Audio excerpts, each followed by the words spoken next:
खट्टा खाने वाली चुड़ैल। रात को अचानक राधिका मौसी को किचन से कुछ गिरने की आवाज आई।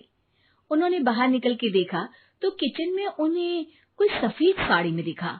वो चीख पड़ी, हे भगवान, आलतू जलाल तू आई भला को टाल तू, आलतू जलाल तू आई भला को टाल तू।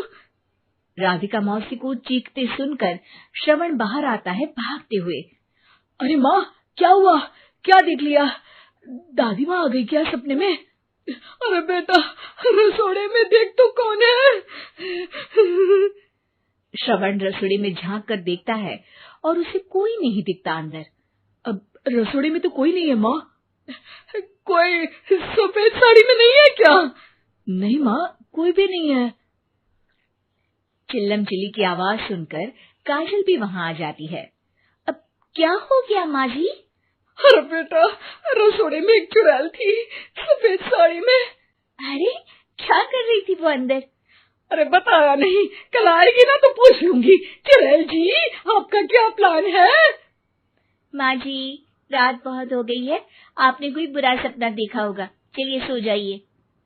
राधिका मौसी सोने तो चली जाती है, पर उनको रात भर नींद ही नहीं आती। वो कुछ भी उलझुल बातें सोचने लगती है। कहीं चुड़ैल की वजह से तो घर में टेंशन नहीं हो रहा, कहीं उसी की वजह से तो वो दादी नहीं बन पा रही। सुबह जब राधिका मौसी रसोड़े में छानबीन करती है तो पाती है कि नींबू का अचार गायब है। चुड़ैल नींबू का अचार ले गई, मुझे तो ठीक नहीं लग रहा कुछ। चुड़ैल को भी पता है कि जिंदगी का असली मजा तो खट्टे में ही है। राधिका मौसी झट से श्रवण को फोन कर देती है। बेटा, मुझे समस्या समझ में आ गई है, हमें एक तांत्रिक की जरूरत है। अरे क्या बोल रही हो माँ, तांत्रिक की क्या जरूरत है? आप पूजा पाठ तो कर ही रही हो ना। आलतू जलालतू मंत्र सारे फालतू जैसे कुछ मंत्र पढ़ो, चली जाएगी अपने आप चुड़ैल। अरे नहीं बेटा, कभी चुड़ैल को कम नहीं समझते। अरे तुझे पता भी नहीं चलेगा कि कभी वो छल करके काजल की जगह घर की बहू खुद बन जाएगी। क्या माँ, कुछ भी बोल रही हो? कहाँ काजल और कहाँ चुड़ैल? वैसे एक बात बताओ, काजल को अगर गाने के लिए बोल देना तो चुड़ैल काजल की आवाज सुनकर घर तो क्या धरती लोग छोड़कर चली जाएगी। तुम ना पढ़े लिखे बच्चे हर चीज को मजाक समझते हो। तुम रहने दो, मैं खुद ही तांत्रिक को बुला लेती हूँ। अच्छा सुन, शाम को इमली लेके आना। क्या है कि चटनी खाए बहुत दिन हो गए है ना? नहीं माँ, इमली तांत्रिक से ही मंगवा लो ना, आटा वगैरह भी उसी से पिसवा लेना। देखो मुझे काम करना है। श्रवण रात को कई तरह की सब्जियों के साथ माँ के कहने पे चटनी के लिए इमली भी ले आया था, लेकिन राधिका मौसी के दिमाग में अलग ही फिल्म चल रही थी। उन्हें अब सिर्फ शक ही नहीं यकीन होने लगा था कि शायद चुड़ैल ने श्रवण पर अपना जाल बिछा दिया था, जिस वजह से श्रवण उनकी बात ही नहीं मान रहा था। पर कोई नहीं, आने वाली रात में राधिका मौसी खुद तैयार हो गई चुड़ैल को पकड़ने के लिए। रुद्राक्ष की माला, तुलसी का पत्ता, हनुमान चालीसा सब हाथ के पास ही था, बस चुड़ैल का इंतजार था। और जैसा राधिका मौसी ने सोचा था वैसा ही हुआ। वो चुड़ैल उस रात भी आई, पर वो राधिका मौसी से तेज निकली और राधिका मौसी के उससे पकड़ने के पहले ही वो भाग खड़ी हुई। जरूर बहू पे साया है उस चुड़ैल का, तभी तो श्रवण के कमरे में गई है। और अगली सुबह राधिका मौसी पिछली रात हुए हमले में किन चीजों का नुकसान हुआ उसका हिसाब लगा रही थी।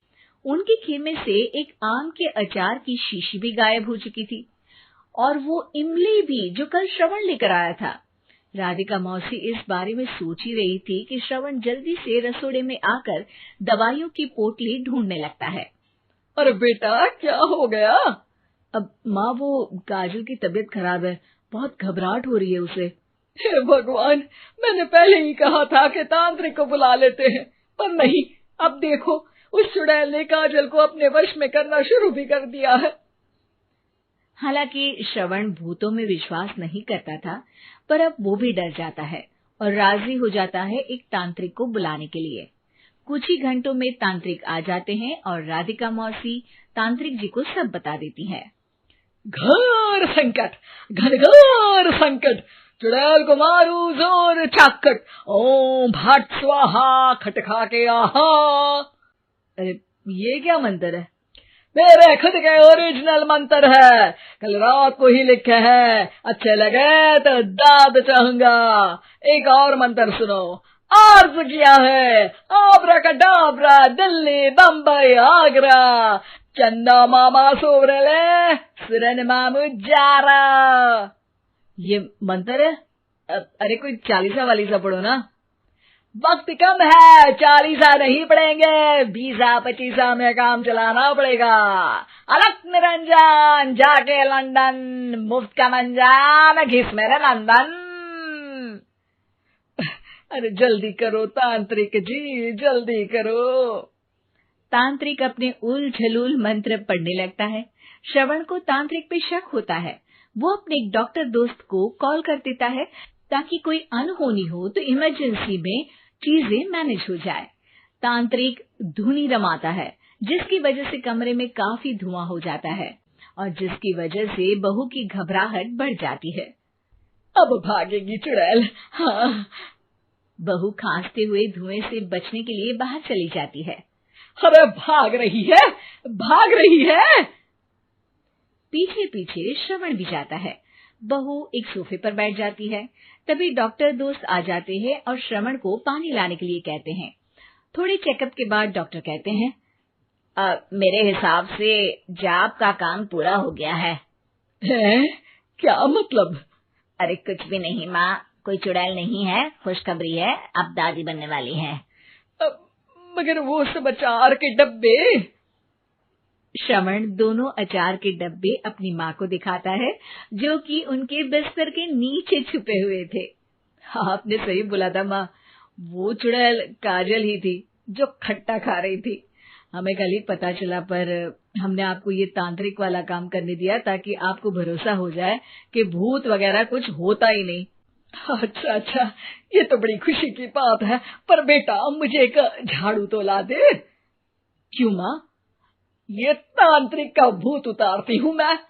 अब तांत्रिक राधा मौसी के डर से घर से भाग निकलता है और राधा मौसी उसके पीछे भागती है। अरे संकट ये घनघोर है, तांत्रिक मुआ चोर है।